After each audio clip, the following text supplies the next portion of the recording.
Assalamualaikum warahmatullahi wabarakatuh. Waalaikumsalam. Selamat malam pemirsa, senang sekali kita bisa berjumpa lagi dalam acara Pro Justisia. Pahami hukum, taati hukum agar tidak terjerat hukum. Seperti biasa setiap malam minggu kami hadir menemani Anda, sekaligus mengajak Anda untuk berbincang-bincang mengenai berbagai hal di seputar dunia hukum.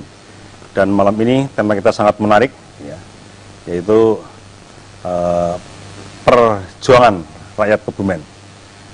Sebagaimana kita ketahui bahwa di bulan Agustus ini cukup banyak momentum sejarah yang penting bagi bangsa kita.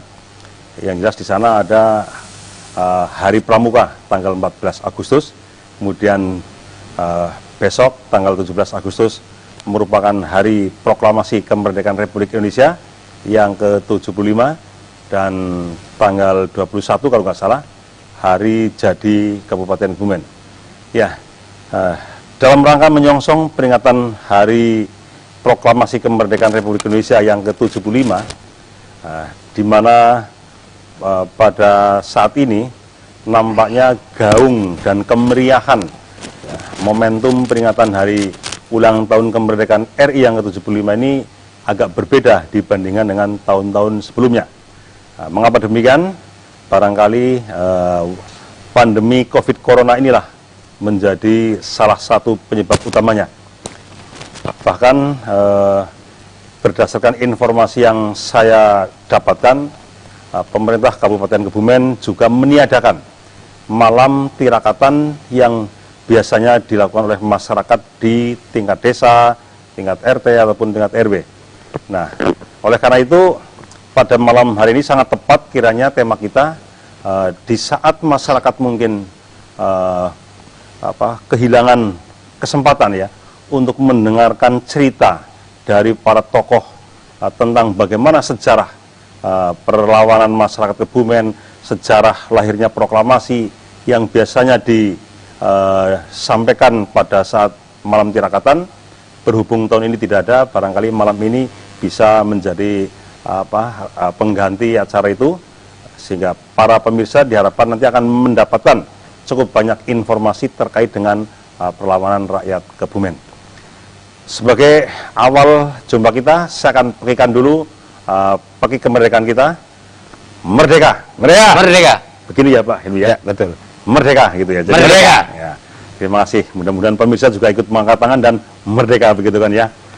Nah, di studio telah hadir ada 3 orang narasumber yang akan meramaikan diskusi kita pada malam hari ini. Saya akan langsung perkenalkan satu persatu.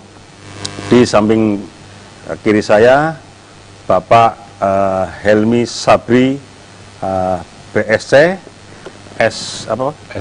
Esos, MSI ya. MM ya. Selamat malam Pak Helmi. Selamat malam. Assalamualaikum. Selamat malam para pemirsa Ratih TV yang saya cintai. Selamat malam. Pak Helmi ini Ketua DHC 45 Kabupaten Kebumen ya Pak? Betul. Ya. DHC itu singkatan apa Pak Helmi? Dewan Harian Cabang. Dewan Harian Cabang ya. Badan Pembudayaan Kejuangan BPK. BPK ya. Lengkapnya berarti DHC BPK 45. Singkatannya DHC 45. Oh baik. Terima kasih Pak Helmi sudah bergabung. Kemudian di sebelahnya lagi saya perkenalkan beliau adalah Mas Raffi Ananda SPD. Selamat malam Mas Raffi. Selamat malam Pak Warjan, selamat malam pemirsa Ratih TV di mana saja berada. Iya, barangkali pemirsa sudah tidak asing lagi dengan sosok yang satu ini, terutama bagi Anda yang banyak berpetualang di dunia media sosial ya. Karena beliau ini banyak memunculkan ide-ide, tulisan-tulisan yang terkait dengan sejarah Kabupaten Kebumen.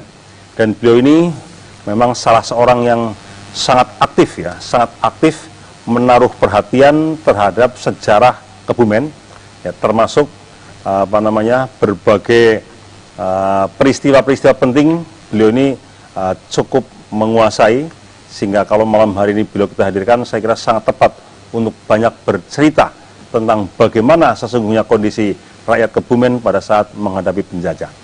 Kemudian narasumber yang ketiga tentunya Anda sudah tidak asing lagi. Beliau pengasuh tetap acara ini, seorang advokat senior dan juga seorang dosen di beberapa perguruan tinggi, Siapa lagi kalau bukan Bapak Dr. Muhammad Hambali, SHMH. Selamat malam Pak Dokter. Selamat malam, Pak Warjan. Semangat Pak ya. Harus. Ya, merdeka Pak Dokter. Merdeka. Luar biasa ya. Ya, malam ini kita harus gembira Pak ya. Kita masih diberi kesempatan untuk ikut mengayu bagyo. Ya, mengayu bagyo peringatan HUT kemerdekaan RI yang ke-75. Dan kepada pemirsa, kami juga mengundang Anda untuk berpartisipasi dalam acara ini. Bagi yang ingin bergabung, silakan hubungi kami melalui saluran SMS atau WA di 0821 333 55547. Program ini juga bisa Anda ikuti melalui YouTube Live, yaitu di Kebumen On TV, atau juga di Facebook Live di Ratih TV. Baik pemirsa, kita akan berbincang dengan narasumber mengenai tema kita pada malam hari ini, perjuangan rakyat Kebumen. Saya akan pertama ke Pak Helmi. Pak Helmi, mungkin saya sesingkat saja Pak Helmi ya. Sebenarnya pesan-pesan apa, pesan-pesan utama apa sih yang ada di DHC 45? Kok kelihatannya kok agak ada korelasinya dengan perjuangan bangsa gitu Pak Helmi? Betul. Terima kasih Pak Warjan. Jadi pada Ratih TV kami diberi kesempatan untuk sekian kali untuk membicarakan tentang nilai-nilai kejuangan. Jadi Badan Pembudayaan Kejuangan 45 memang ini diwariskan Pak. Dari siapa? Dari pejuang-pejuang terdahulu kepada generasi, kepada kita semua, kepada bangsa Indonesia. Generasi yang meneruskan. Iya, jadi gini Pak, kalau perjuangan dari sisi Badan Pembudayaan itu kan ada 4 periodisasi. Iya. Jadi yang pertama itu zaman kejayaan kerajaan-kerajaan seperti Majapahit, Sriwijaya, Mataram. Itu di situ terbentuk nilai-nilai seperti berani berjuang, membela negara, toleransi keagamaan, di mana pada saat itu juga berbagai macam agama masuk ke Indonesia. Inilah yang kalau saya bilang cikal bakalnya. Jadi Bung Karno ngambil Pancasila itu dari nilai luhur itu. Makanya ini warisan untuk semua generasi, termasuk bukan DHC 45 saja, tapi semua bangsa Indonesia. Berarti DHC 45 punya kepentingan besar sangat ikut mewariskan nilai perjuangan bangsa kepada generasi muda, begitu? Betul. Ya. Lalu yang diperbuat DHC itu apa selama ini? Jadi ya pembudayaan selaku kami organisasi moral force ya, yang dibentuk oleh Kepres 50 tahun 1984. Jadi kami adalah mitra pemerintah yang harus menyuarakan kejuangan ini. Kejuangan itu ya, supaya tidak pernah berhenti Pak. Jadi gini Pak, kejuangan itu tadi kerajaan, mulai kejayaan kerajaan, terus yang periode kedua kebangkitan nasional, yang terkenal Budi Utomo. Yang ketiga ini, yang sekarang ini, artinya periode apa? Revolusi kemerdekaan. Revolusi kemerdekaan. Itu periode ketiga. Iya. Terus periode yang keempat mengisi. Ini. Nah, kita sekarang ini mengisi berada pada periode keempat. Mengisi kemerdekaan. Mengisi kemerdekaan. Saya selaku bukan pejuang, generasi penerus kita semua, karena pejuang ini sudah barang aset yang sudah langka Pak. Baik, kalau kemudian malam ini kita akan berbicara tentang perjuangan rakyat Kebumen Pak Helmi. Emang rakyat Kebumen itu punya sejarah perjuangan Pak Helmi? Punya Pak. Seperti apa? Bahkan luar biasa. Sebelum saya jawab, kenapa saya katakan luar biasa, saya apresiasi yang tinggi untuk orang Kebumen. Saya bangga jadi orang Kebumen. Karena apa? Letak strategis, ini yang nggak muncul di sejarah Pak. Letak strategis Kebumen dari Yogyakarta selaku ibu kota, ini kita time yang paling depan Pak. Karena Belanda itu masuk dari Semarang, lewatnya Banyumas. Itu yang nggak muncul. Jadi Kebumen ini ya benar-benar tamengnya ibu kota negara waktu saat itu. Salah satu contoh itu candi itu. Dibom habis-habisan, rakyat nggak berdosa, lagi pasaran, hampir 800-an. 764 kalau nggak salah ya Mas Rafi, yang meninggal.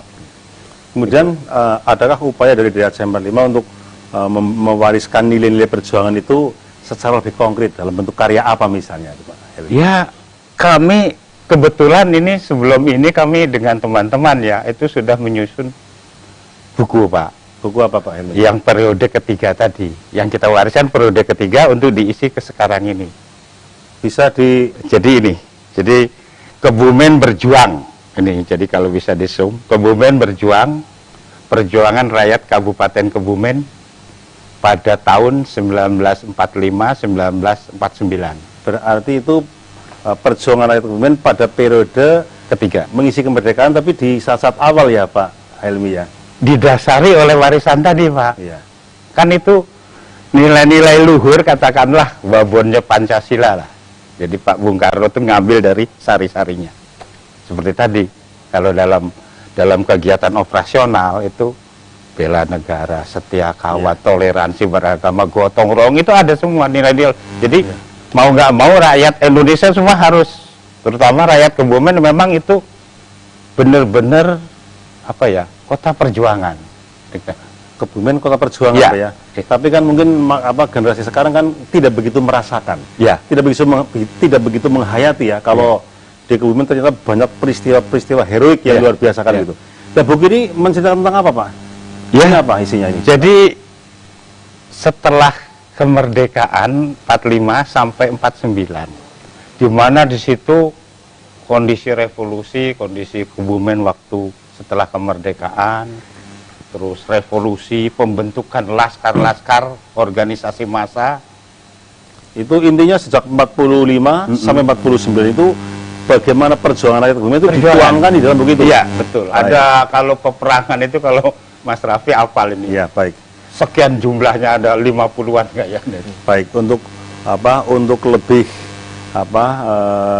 memberikan gambaran yang konkret, barangkali nanti Mas Rawi bisa banyak bercerita, karena beliau ini memang salah satu aktivis yang menaruh perhatian pada sejarah perjuangan rakyat Kebumen. Baik, Mas Rawi. Ya, itu di Aceh 45 ternyata sudah punya buku yang menceritakan tentang sejarah perjuangan rakyat Kebumen. Mungkin Mas Rawi bisa memberikan penjelasan lebih konkret, sebenarnya seperti apa ya perjuangan rakyat Kebumen pada era itu yang konkret lah, sehingga masyarakat bisa memahami dan menghayati betul bahwa ternyata rakyat kita itu waktu itu tidak hanya sekedar untuk menonton, melihat, tapi terlibat langsung dalam perjuangan. Yang seperti apa, Pak Rawi? Jadi seperti yang Pak Helmi tadi katakan bahwa kita itu harus bangga, Pak Warjan, sebagai orang Kebumen. Dan sayangnya selama ini kita itu belum sadar bahwa Kebumen itu hebat. Dalam arti dalam ikut perjuangan ya, kita taunya mungkin hanya serangan umum 1 Maret di Jogja, Bandung Lautan Api, Palagan Ambarawa, terus peristiwa 10 November di Surabaya ya. Nah, padahal Kebumen itu sejak awal kemerdekaan dari proklamasi 17 Agustus 45 itu masyarakatnya semuanya kompak ikut berjuang. Sudah ada perjuangan dulu di Kebumen. Perjuangan melawan siapa? Melawan penjajah sebelumnya, Jepang. Sebagai contoh, Pak Warjan, jadi setelah proklamasi 17 Agustus 1945, kita sudah merdeka ya. Tetapi banyak sekali negara-negara, bahkan Belanda sendiri kan belum mengakui ya. Bahkan Jepang sendiri pun tidak mengakui karena menunggu sekutu ya untuk penyerahan kedaulatan itu. Tapi masyarakat Kebumen itu mempelopori sebuah gerakan kemerdekaan yang dimana terjadi pada tanggal 24 Oktober. Jadi di tanggal 24 Oktober 1945 itu bendera Jepang itu masih ada. Masih berkibar. Di Kebumen? Di Kebumen, di daerah yang sekarang jadi Makodim itu. Oh iya. Ya, jadi setelah seruan pembentukan PKR tanggal 23 Oktober 1945, tanggal 23 itu kemudian rakyat Kebumen berkumpul semua, ada Pak Sarbini, Sudrajat, Sumrahadi, dan sekitar 400 orang berkumpul membentuk PKR, Badan Keamanan Rakyat. Nah, kemudian mereka melakukan perlucutan senjata di markas yang sekarang jadi Kodim itu markas Kempete, markas Jepang. Di situ bendera Jepang masih berkibar. Kemudian diturunkan? kemudian diturunkan secara paksa, dinaikkan menjadi bendera merah putih, ya.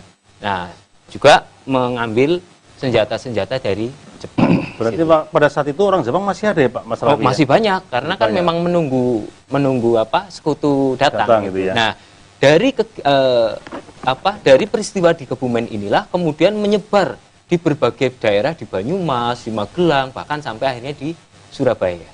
Seperti itu, termasuk kegiatan pembentukan laskar-laskar di Kebumen. Ada Angkatan Umat Islam. Mereka itu ikut berjuang benar-benar dalam Palagan Ambarawa dan peristiwa 10 November di sana. Itu. Jadi banyak sekali peristiwa-peristiwa yang melibatkan masyarakat Kebumen pada awal kemerdekaan yang ternyata kita jarang yang tahu, Pak Marjan. Gitu. Nah, pada saat itu kan Jepang masih banyak berada di Kebumen ya. Iya, betul. Sementara kan tanggal 17 Agustus 45 kan sudah merdeka. Iya. Nah, itu kabar kemerdekaan itu sampai di Kebumen direspon seperti apa nih Mas Rafi? Ya, jadi karena kemerdekaan itu Jepang itu sangat menjaga berita kekalahan dia kepada sekutu. Akhirnya semua radio itu dibredel, Pak. Jadi alat-alat komunikasi dilarang, tapi tetap bocor saja kan. Disabot ya. Disabot, bocor. Nah, terdengar oleh yang memang yang aktif saat itu adalah pemuda-pemuda angkatan muda. Ada sebuah organisasi di Kebumen yang namanya Angkatan Muda, terdiri dari para pemuda dan buruh. Nah, kemudian menyebarkan di berbagai daerah, ada yang di pesisir, di mana-mana mereka membuat bendera-bendera dari kertas dan sebagainya, yang kemudian mereka melucuti dan melakukan pengambil alihan kekuasaan. Pabrik-pabrik semuanya diambil alih. Yang pada awal yang tadinya dikuasai Jepang. Iya, itu pada bulan-bulan Agustus. Ya. Nah, kemudian setelah sekutu datang, kan waktu itu kan di Surabaya kan mendarat sekutu bulan November ya. Itu kemudian apakah juga penjajah yang dibawa oleh sekutu itu juga sampai di Kebumen, Mas Rafi?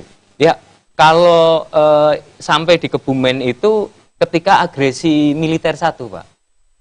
Tahun berapa itu? Itu tahun 47. 47 Jadi ya? ketika sekutu sudah datang, kemudian terjadi peperangan lagi perang kemerdekaan 1 itu. Betul. Nah, itu kemudian terjadi perundingan Linggarjati di daerah Jawa Barat sana.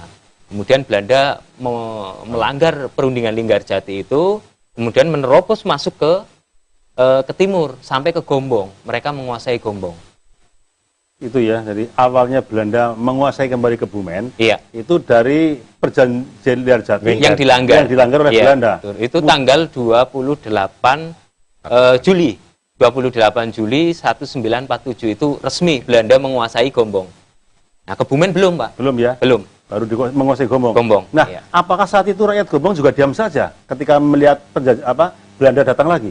Nah, ini hebatnya masyarakat Kebumen saat itu. Jadi di masa-masa itu terjadi pertempuran. Jadi dari Jetis Paleman, terus di Terowongan Ijo, mereka membuat sabotase-sabotase. Ada yang berhasil, ada yang tidak, ada yang mereka melakukan trek bom di jembatan. Tentunya banyak sekali warga kita yang terbunuh saat itu. Artinya masyarakat Gombong saat itu berusaha untuk menghambat agar Belanda itu tidak melanjutkan perjalanan ke timur begitu, Mas. Betul sekali, karena ibu kota kita pada saat itu sudah pindah di Yogyakarta. Ya. Jadi Kebumen pada saat itu adalah garis terdepan pertahanan negara Indonesia di sebelah barat. Ya. Kemudian mungkin ada tonggak-tonggak sejarah penting yang perlu diketahui masyarakat Kebumen tentang perjuangan rakyat Kebumen, Mas Rafi. Ya, jadi Kebumen itu memang front terdepan sehingga banyak sekali banyak sekali tempat-tempat bersejarah, peristiwa-peristiwa besar yang sebenarnya bukan hanya masyarakat Kebumen saja. Jadi banyak tokoh-tokoh, jenderal-jenderal, ya tokoh-tokoh nasional yang pada saat itu ikut berperang di Kebumen karena memang ini front terdepan. Nah, ini yang belum belum banyak diketahui masyarakat Kebumen. Sehingga di Kebumen kita jumpai banyak sekali monumen, ada 11 monumen lebih. 12 ya, Pak. Misalnya apa, Mas Rawi? Ada monumen Kanonade Candi. Di Kemit itu ada 2 monumen. Satu monumen perjuangan rakyat, itu yang ada patungnya Bambu Runcing itu.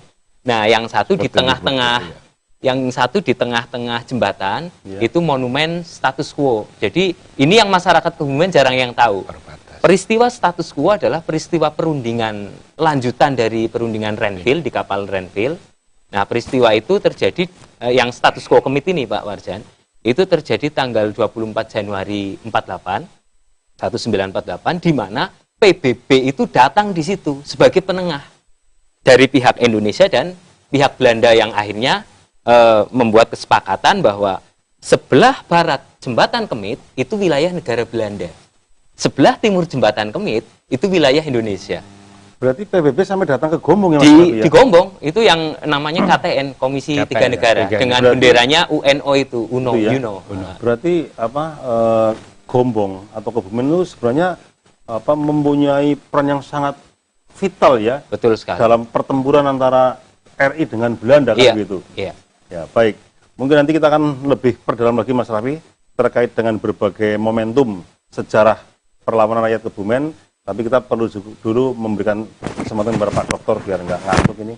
Mungkin ada. Jadi ini Pak Dokter ya.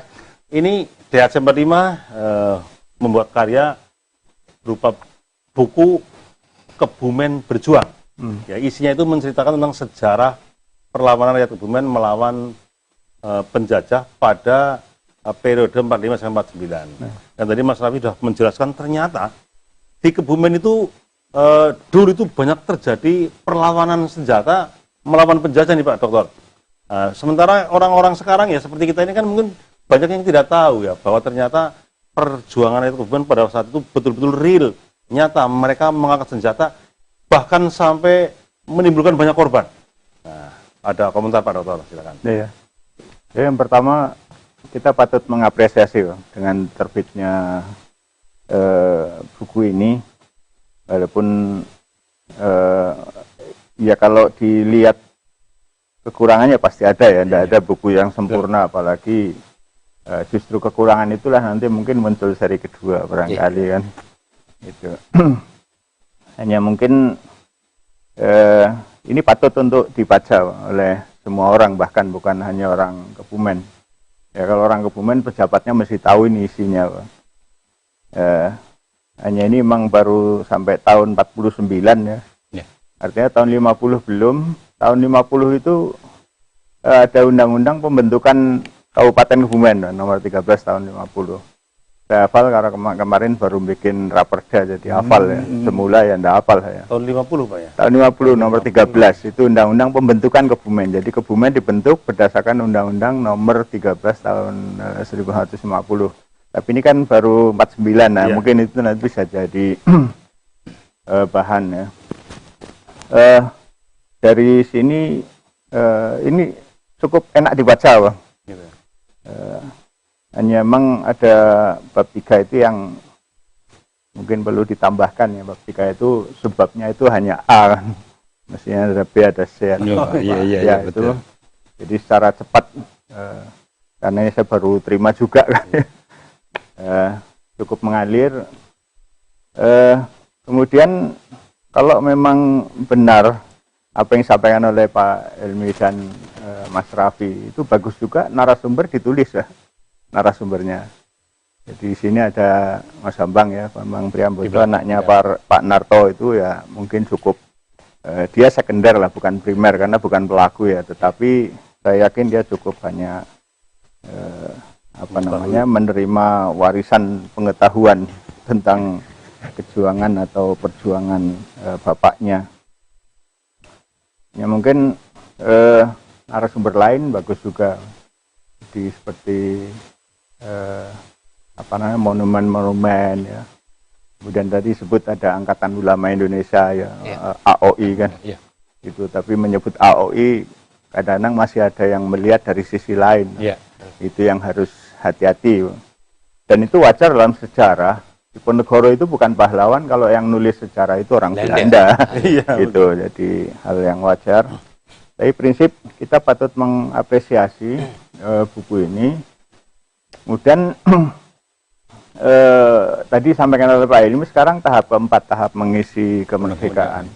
Saya kira itu patut jadi perhatian bagi rakyat Kebumen khususnya dan lebih khusus lagi bagi pejabat penyelenggara Kabupaten Kebumen.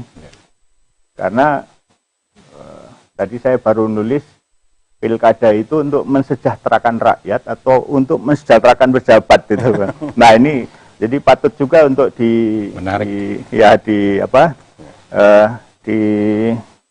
kita jadikan bahan kontemplasi ya. Sebenarnya sebentar lagi ini pilkada itu untuk mensejahterakan rakyat atau untuk mensejahterakan pejabat. Karena mensejahterakan pejabat juga mengisi kemerdekaan, gitu.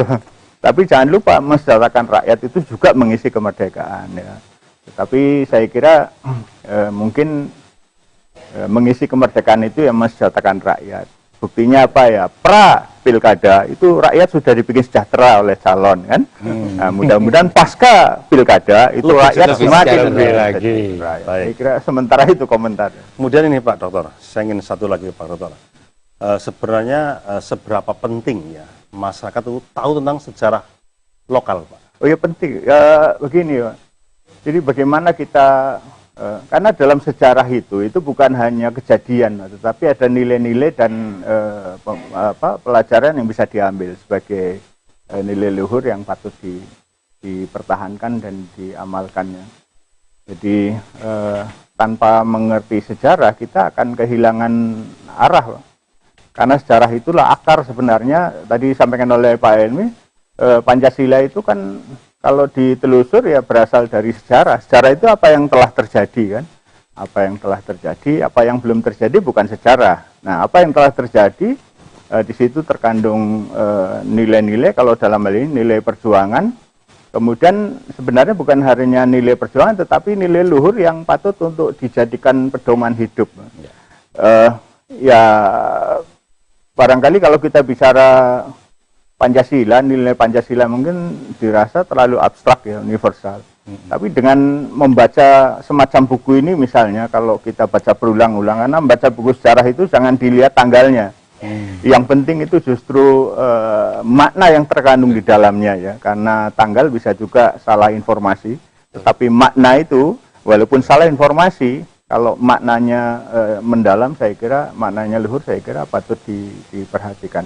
Nah, berangkat dari sejarah itu kita tidak akan kehilangan nasionalisme kita, rasa kebangsaan kita. Dan kebangsaan itu harus hati-hati juga. Kita dengan memahami Pancasila, rasa kebangsaan itu, nasionalisme tidak akan mengarah kepada chauvinistik atau merasa paling hebat gitu ya, merasa sebuah bangsa yang paling hebat. Tapi sebaliknya juga jangan sampai kita kehilangan jati diri karena tidak mengerti sejarah. Ya celakanya kalau kita tidak memiliki pemahaman tentang nilai-nilai itu, kita bisa merasa minder Pak, ketika kita tidak menguasai misalnya teknologi misalnya. Walaupun mungkin dari sisi teknologi kita lebih terbelakang, tetapi dari sisi nilai-nilai luhur, siapa yang tidak mengakui nilai-nilai Pancasila? Bahkan orang asing pun juga berpikir dia ingin memiliki Pancasila. Itu. Dan saya pernah nulis, mungkinkah orang asing ya, orang asing ini maksudnya WNA, bukan WNI, itu lebih Pancasilais dari orang Indonesia. Gitu. Karena Pancasila itu kan nilai. Nah ini ya sangat berbahaya kalau orang asing justru lebih Pancasilais dari bangsa Indonesia sendiri yang merasa dan memiliki Pancasila itu. Ya, tadi saya baru nonton wayang tadi siang di YouTube ya. Itu sinden dari Perancis dan dari Kanada, dari Jepang, itu justru lewat depan orang tua itu nunduk. Iyalah, sementara anak-anak kita ini mungkin karena sejarah itu dianggap tidak penting. Kalau di sekolah berapa Pak Dan itu? Dua SKS ya? Dua apa? PPKN? Lebih condong pada matematika, pada eksakta itu. Ini juga akhirnya apa? Kalau tadi saya lihat, saya kaget juga, dia lewat di depan sinden yang lain, dia merunduk gitu loh. Sementara saya pernah melihat anak-anak kita lewat depan orang tua bukan merunduk tapi kentut Pak. Itu kan sangat ironi Pak. Ini karena tidak memahami ini, bahwa negara ini dibangun bukan hadiah, tapi dibangun dengan berdarah-darah. Tadi ceritakan 800 orang itu bukan sedikit. Baik. Ya. Baik. Kita baru ada penambahan COVID aja udah merasa banyak kan. Iya. Hari ini beritanya 16 yang tambah. 16. Baik. Begitu, Pak. Baik, Pak Dokter. Baik, pemirsa, tadi sudah dijelaskan ya secara global ya, secara makro ya, bagaimana rakyat Kebumen ternyata juga punya andil yang sangat besar dalam perjuangan mempertahankan kemerdekaan melalui upaya penghadangan terhadap upaya Belanda yang ingin menguasai kembali Kebumen. Dan nanti kita perlu akan elaborasi ya supaya kita itu lebih punya pemahaman yang lebih konkret ya. Seperti apa sih gambaran konkretnya kejadian saat itu, termasuk bagaimana tadi Mas Raffi sebutkan ada kanon di Candi. Seperti apa kejadiannya? Kemudian juga ada pertempuran di beberapa tempat. Seperti apa supaya kita sebagai generasi muda itu bisa selain memahami juga menghayati bagaimana rakyat Kebumen waktu itu di dalam ikut berjuang ya menegakkan kemerdekaan, mempertahankan kemerdekaan. Itu ternyata bukan omong kosong, bukan isapan jempol, itu fakta sejarah yang harus dipahami oleh masyarakat Kebumen. Kita akan perdalam itu di sesi berikutnya. Kita harus break sejenak, jangan kemana-mana, tetaplah di Pro Justisia.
Ya, kembali bersama kami di acara Pro Justisia.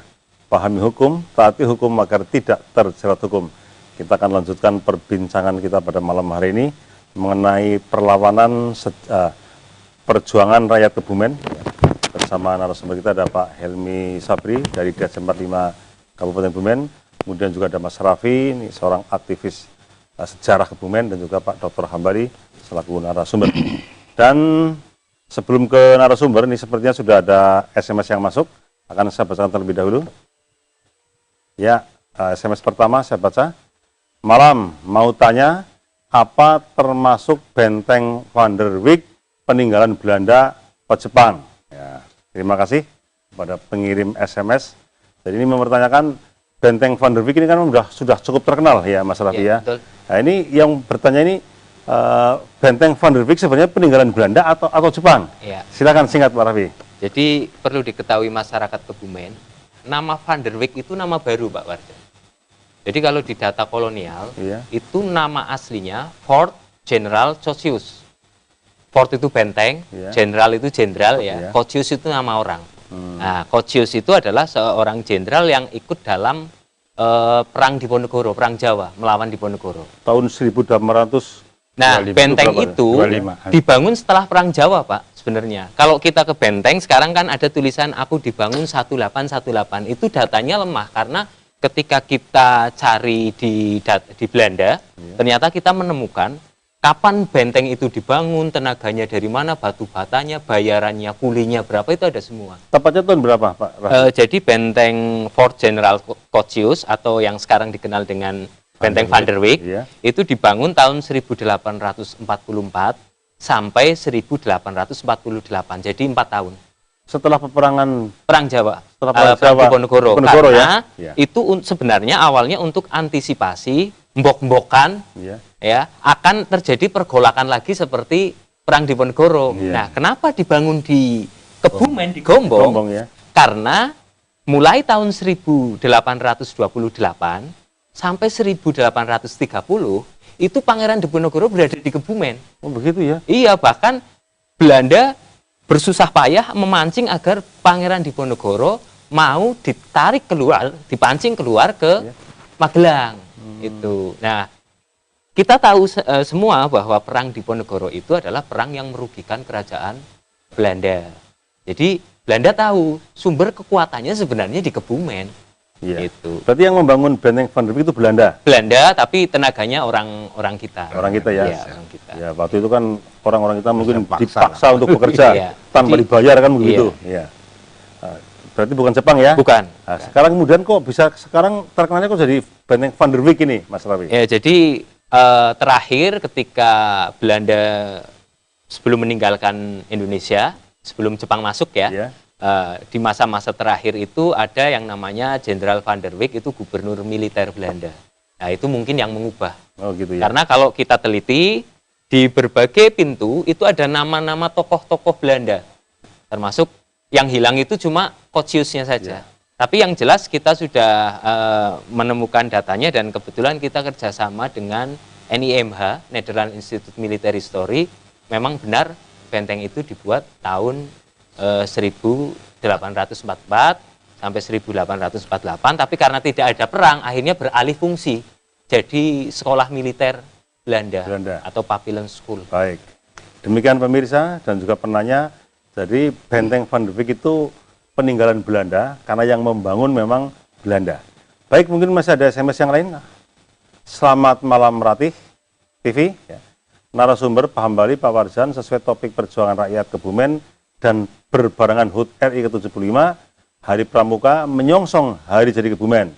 Pertanyaan saya, hanya bagaimana mengisi kemerdekaan dalam waktu yang modern ini, baik dalam sisi lahir maupun batin, sehingga ke depan Kebumen lebih baik, maju, dan sejahtera.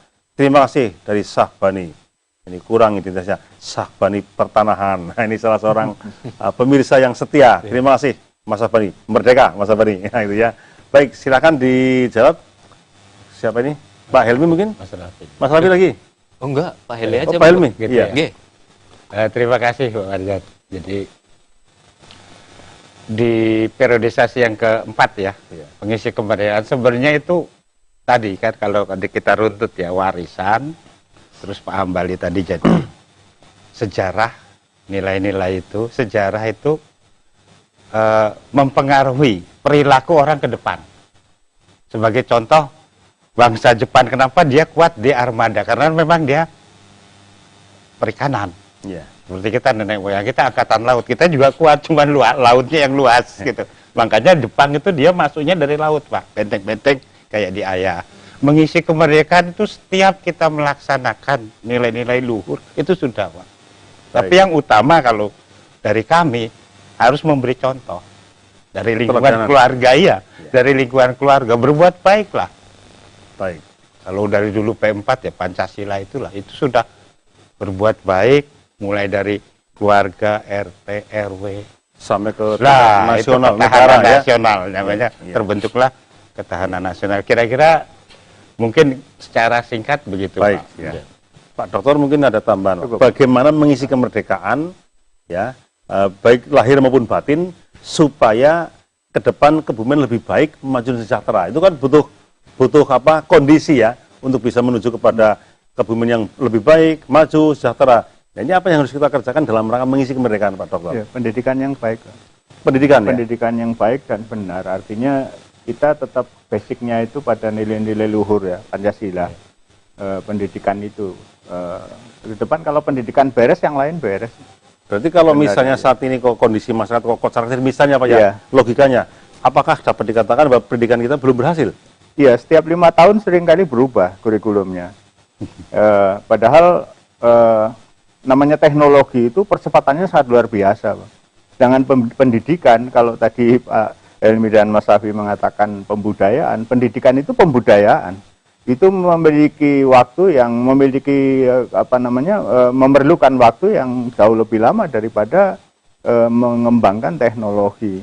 Nah, kalau kita pendidikan kita mengacu pada teknologi meninggalkan pembudayaan, ya kita akan selalu berkelok-kelok, berbalik-balik. Bahkan bisa jadi nanti kita berbalik arah setelah menyadari bahwa teknologi ternyata tidak menyelamatkan, akhirnya berbalik kembali kepada kemanusiaan, kembali ke Pancasila kalau menurut saya. Jadi alih teknologi itu jauh lebih mudah daripada alih generasi. Alih generasi itu pembudayaan. Alih teknologi asal ada duit selesai, bisa alih teknologi. Mau beli HP yang 30 juta bisa ya. Mau beli HP yang 30 juta dapat satu keluarga bisa juga. Dapat 15 gitu ya. Sekarang kan ada HP yang 30 juta. Gitu. Tetapi untuk mendidik anak dalam keluarga itu tidak cukup dengan 30 juta. Bahkan mungkin 30 juta lebih. Tetapi bisa juga tidak cukup. Itu yang harus disadari, Pak. Kata kuncinya pendidikan. Baik, Pak Dokter. Ya, Pak Wajan, Mas Rafi ini tugasnya. Demikian Mas Sahbani dan juga pemirsa. Jadi kuncinya adalah pendidikan. Kalau pendidikan kita berhasil, maka akan diikuti oleh keberhasilan pada bidang-bidang yang lain juga. Baik, mungkin masih ada lagi SMS yang lain? Ya, salam merdeka. Merdeka. Nah, saya pemirsa setia Rati TV Kebumen, Ma Inem, asal Kemiri Sumpyuh, Banyumas. Terima kasih nih Ma Inem ya, dari Sumpyuh. Ternyata juga setia menonton televisi Rati. Nah, terima kasih. Saya pemirsa setia Rati TV, antusias acara malam ini. Semoga Rati TV semakin dekat, semakin hangat. Terima kasih atas masukan dari Ma Inem dari Kemiri Sumpyuh. Ya, jangan lupa tetangga-tetangga Anda, saudara-saudara, teman-teman, ajak bersama-sama untuk terus menjinglengi acara TV, terutama malam minggu, karena malam minggu ini banyak banyak pelajaran-pelajaran yang bisa dipetik oleh masyarakat dalam rangka kita mengisi kemerdekaan. Baik, terima kasih kepada pengirim SMS. Mungkin masih ada lagi SMS yang lain. Ya, selamat malam Bapak-bapak.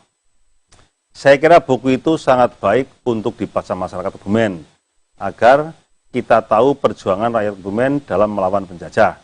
Saya kira perlu diajarkan kepada anak-anak sekolah, biar mereka bisa menghargai jasa para pahlawan lokal. Terima kasih dari pengirim, nomor-nomor sekian.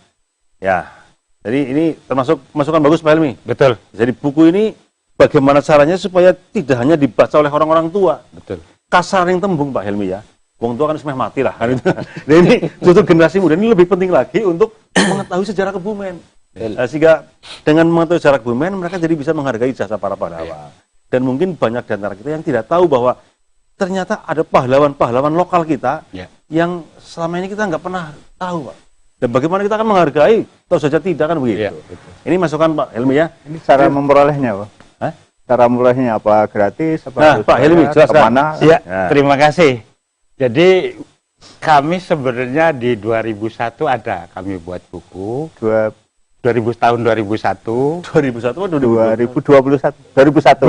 Oh, yang dulu. Ya, 19 tahun itu yang lalu. cerita seorang kakek kepada cucunya. Ya. Cara penyajiannya lain, Pak. Ya, ya. Lah yang ini memang kami khusus edisi untuk umum. Umum ya. Tadi saran apa Pak Mbak siapa tadi itu bagus sekali. Memang kami merencanakan bahkan kalau memang ada ini ya kemampuan ke depan, kita akan berusaha untuk khusus untuk pendidikan sekolah, Pak. Berarti jadi formatnya nanti berbeda lagi sedikit. Hanya materinya sama. SMP 5 sudah punya pikiran Sudah akan menerbitkan buku ini untuk versi Wah, sekolah. terus kami kalau mungkin ini setiap saat, setiap tahun, Mbak, karena nggak ada habisnya. Nanti mungkin tiap wilayah, ini maaf ya, saya agak cerita.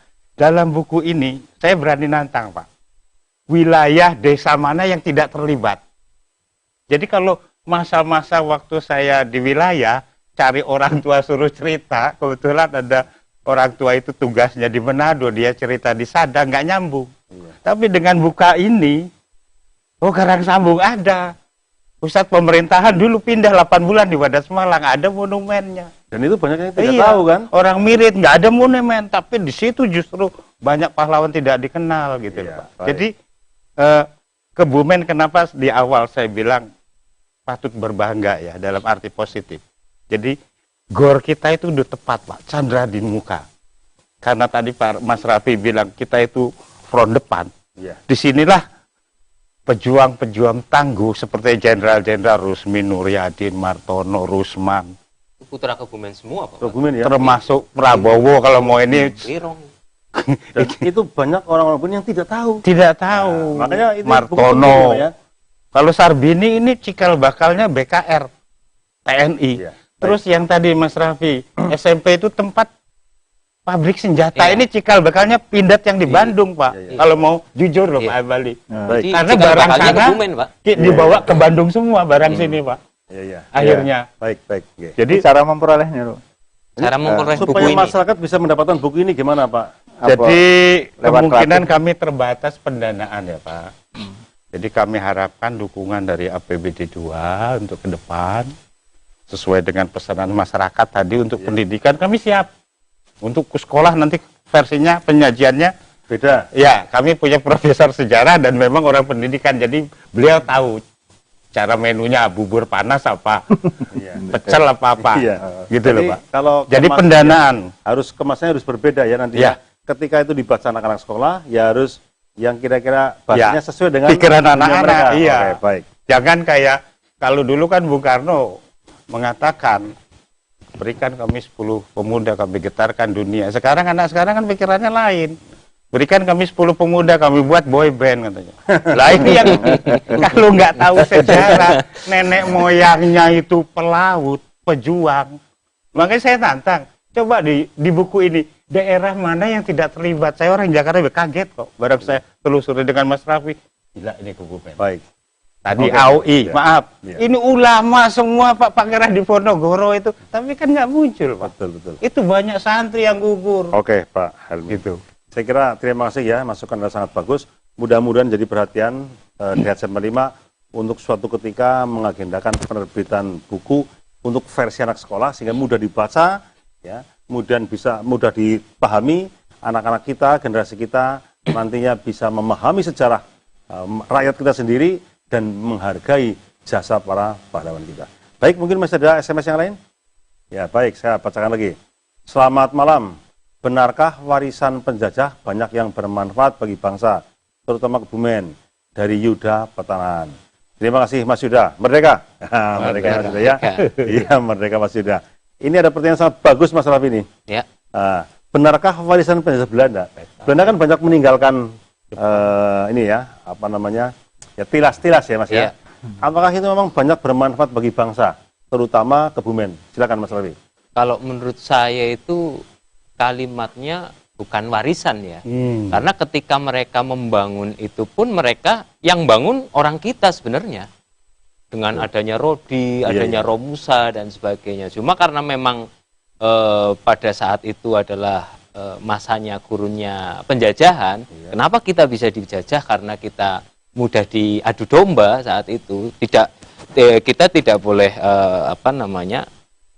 menutup fakta bahwa banyak sekali pribumi yang juga ikut jadi orang-orangnya Belanda, ikut antek-anteknya gitu. Tapi jauh sebelum itu Indonesia sudah punya bangunan-bangunan ya zaman kerajaan apa yang memang kokohnya malah melebihi bangunan-bangunan Belanda ya. Dan banyak sekali contoh, ada jembatan ya.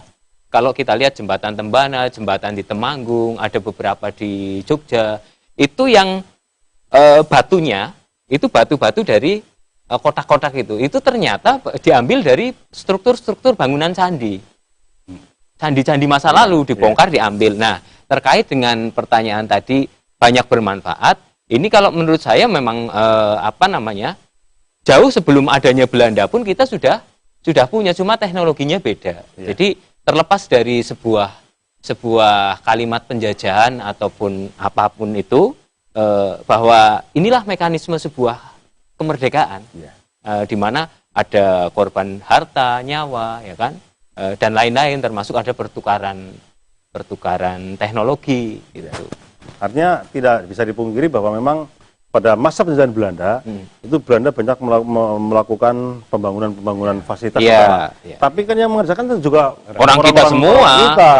Hanya diperdaya oleh Belanda kan. Bahkan tidak dibayar dan dibunuh biasanya itu. Jadi kalau Belanda penjajah pergi kemudian menyisakan beberapa fasilitas itu, ya itu sesuatu yang wajar ya Mas Rafi ya. Dan bahan bakunya pun semua dari tempat kita. Baik. Demikian Mas Yuda Petanan. Jadi itu saya kira bahasanya mungkin bukan warisan, tapi itu memang sesuatu yang terjadi pada saat masa penjajahan seperti itu, dan saat ini ada yang masih bisa kita manfaatkan daripada kita membangun yang baru kan begitu. Baik, mungkin masih ada lagi SMS yang lain? Ya, luar biasa ini malam ini tema kita sangat menarik Pak. Ini dapat apresiasi yang cukup banyak dari pemirsa, sehingga SMS pun juga cukup banyak. Saya bacakan SMS berikutnya. Sejarah penjajahan seolah pembelajaran pembencian pada penjajah. Padahal banyak hal penting bagi bangsa. Bagaimana menurut Pak Hambali secara hukum? Wah, ini jadinya Pak Hambali ini. Iya, sponsor borong Pak Hambali. Jadi gimana? Jadi itu sejarah penjajahan seolah-olah itu pembelajaran untuk menebarkan kebencian pada penjajah Pak Hambali ya. Padahal banyak hal penting bagi bangsa kita. Bagaimana menurut hukum Pak Dokter? Ya, banyak hal penting apa penjajah itu? Ya artinya dari sekali Pak Linia pertama pembukaan kan bahwa kemerdekaan adalah hak segala bangsa. Itu penjajahan di atasnya harus dihapuskan. Jadi eksploitasi atau bahasa Prancisnya exploitation ya. Itu kita harus benci pada penjajah. Dan penjajah dan penjajahan itu kita harus membenci. Karena itu nilai-nilai yang bertentangan dengan perikemanusiaan dan berkeadilan itu, Pak. Dan kalau memang banyak hal yang penting ya kebetulan ya, namanya kebetulan. Kalau tadi pertanyaan menyambung pertanyaan sebelumnya, warisan itu apakah bermanfaat? Kalau peninggalan ya, kalau warisan tentu bukan ya, karena itu kan bukan milik penjajah.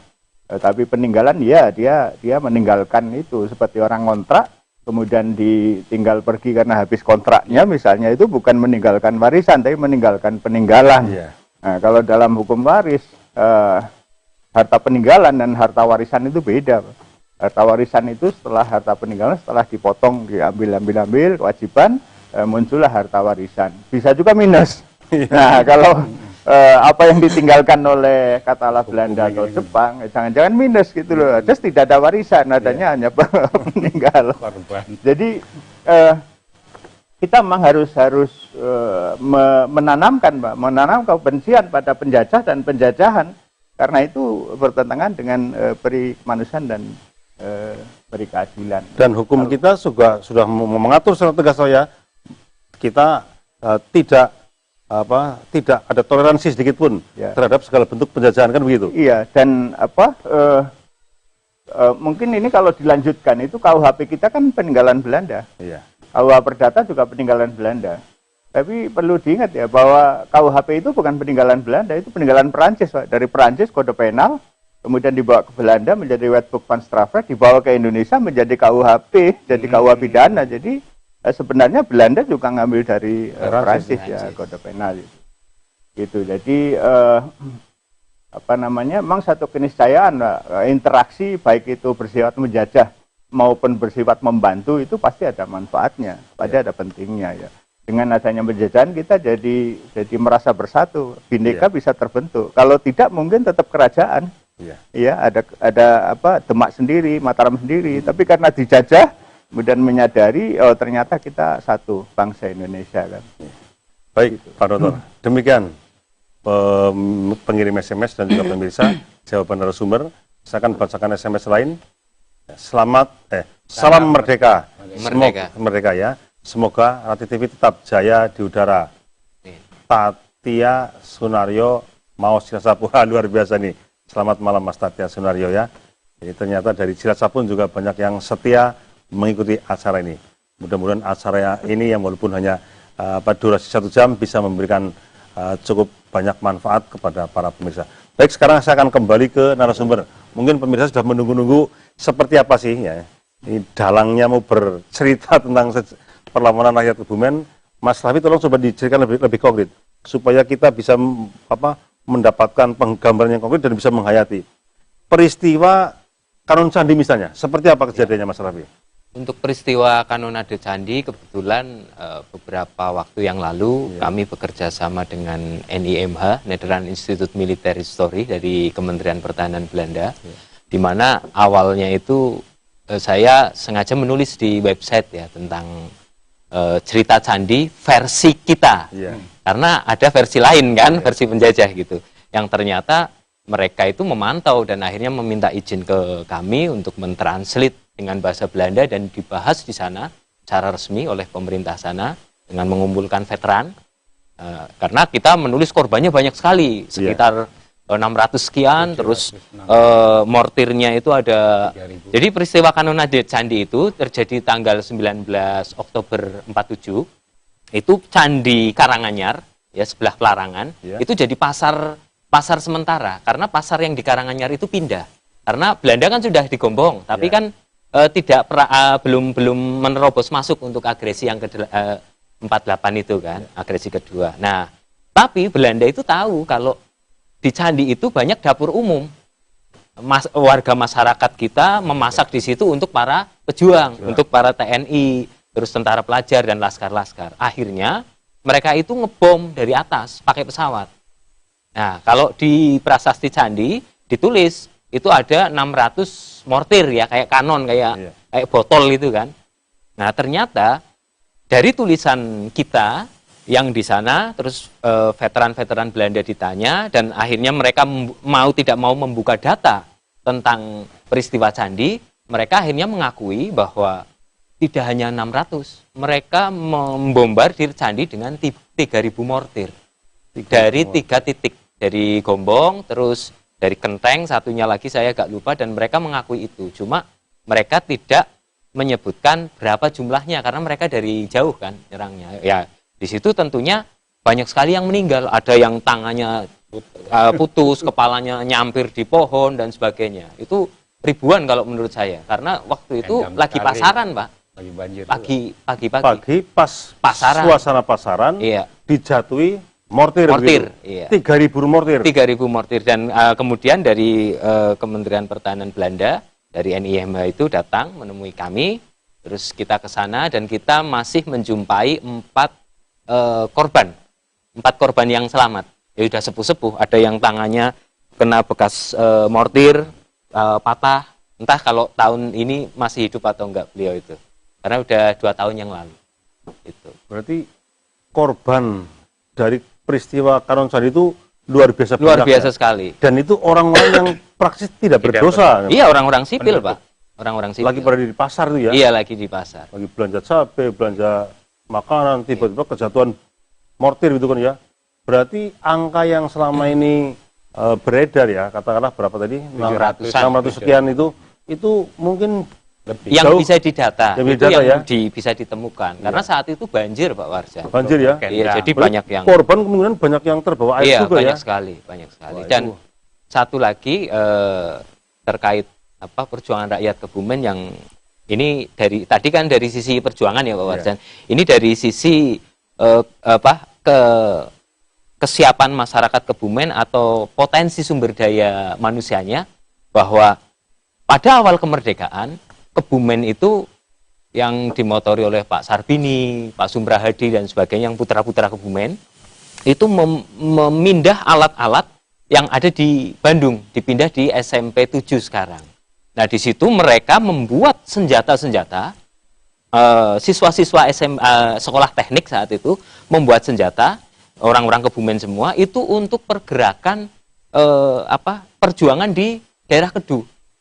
Cuma karena tahun 47, pertengahan tahun 47 itu kosnya terlalu berat, akhirnya diserahkan ke Kementerian Pertahanan di Yogyakarta. Nah, ini yang kemudian sekarang menjadi pindad. Jadi masyarakat kita sebenarnya selain dari kekuatan perangnya ya, semangat patriotismenya, daya intelektualnya, daya serap teknologinya juga Cukup bagus ya. cukup bagus. Ini potensi Kebumen sebenarnya. Itu yang sekarang tempat itu menjadi SMP 7. SMA 7 ya. Iya. Berarti SMA 7 itu sebenarnya tempat yang sangat bersejarah. Bersejarah sekali. Dan mungkin banyak yang tidak tahu. Sangat banyak. Bahkan yang menempati gedung itu pun Betul mungkin sekali. tidak tahu. Iya. Nah, inilah pentingnya masyarakat diberikan pemahaman. Ini loh, Kebumen itu dulu banyak perjuangan yang luar biasa. Iya. Nah, saya kira ini penting sekali ya. Kemudian mungkin ada pertempuran di tempat mana lagi, Mas Raffi, yang kelihatannya cukup heroik itu? Kebumen itu banyak sekali. Ada di Sidobunder, itu malah melibatkan pasukan-pasukan dari Sulawesi, di Sidobunder, Puring ya, terus di Ambal, di Mirit, bahkan di kota Kebumen sendiri. Itu TNI, AOI bekerjasama dengan laskar-laskar lain, itu menembaki pesawat yang ada di kantor pos, muter-muter di kantor pos itu. Jadi semua pertempuran di Kebumen itu sangat heroik. Ada di Kemit, ada juga di Kajoran, ya, di Karanggayam, terus lagi di Perembun juga ada serangan Perembun, serangan Gombong, bahkan sampai di Kalipuru sekalipun. Nah, itu cerita-cerita semacam itu di buku ini ada, Mas? Ada semua, ada, dan ya? itu tersusun lengkap secara kronologi Kejadian, ya? kejadiannya, tanggalnya, tahunnya dan sebagainya, yang dimana itu kita ambil dari kesaksian-kesaksian para pelaku yang masih hidup saat itu. Karena kan kita menggunakan banyak sumber, Pak, dari buku-buku lama, kesaksian dari para pejuang dari TNI, dari kelaskaran-kelaskaran dan sebagainya. Kemudian kalau saat ini baru kita menulis buku lah, kata Mas Raffi ya, otomatis kan kita akan kesulitan mencari sumber-sumber primernya kan. Iya. Pelaku-pelaku sejarah mungkin sudah habis saat ini kan. Betul sekali. Atau mungkin masih tersisa 1-2, dan itu pun mungkin pada saat itu peran dia nggak begitu vital ya, sehingga tidak apa. Otomatis akan ada kesulitan, Mas, untuk menulis itu.